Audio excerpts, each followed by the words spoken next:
Om Namo Bhagavate Ramakrishnaya. Talks with Swami Vivekananda by Sri Sharat Chandra Chakravarty, one of the greatest household disciples of Swami Vivekananda. Continuation of section 42, page number 379. Swamiji continues.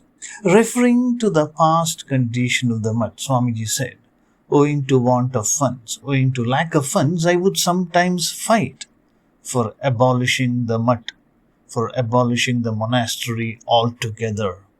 But I could never induce Ramakrishnananda to accede to the proposal.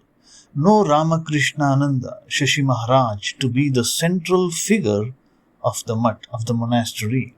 There have been days when the mutt was without a grain of food. If some rice was collected by begging, there was no salt to take it with. On some days, there would be only rice and salt, but nobody cared for it in the least. We were then being carried away by a tidal wave of spiritual practice. Boiled bimba leaves, rice and salt. This was the menu for a month at a stretch. Oh, those wonderful days! The austerities of that period were enough to dismay demons and ghosts, supernatural beings, not to speak of men.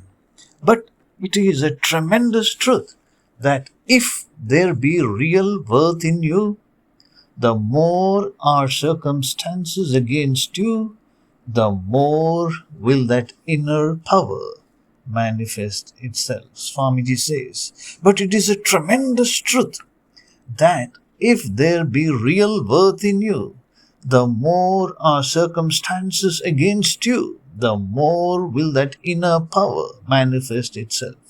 But the reason why I have provided for beds and a tolerable living in the mutt is that the sannyasins that are enrolling themselves nowadays will not be able to bear so much strain as we did.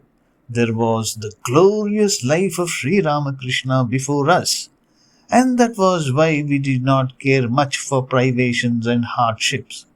Boys of this generation, monks of this generation, will not be able to undergo so much hardship. Hence, it is that I have provided for some sort of habitation and a bare subsistence for them. If they get just enough food and clothing, the boys, the monks, will devote themselves to spiritual practices and will learn to sacrifice their lives for the good of humanity. Swamiji says, if the brahmacharins and sadhus get just enough food and clothing, they will devote themselves to spiritual disciplines and will learn to sacrifice their lives for the good of humanity. To be continued. Om Shanti Shanti Shanti. Hari Om Tat Sat. Shri Ramakrishna Arpanamastu.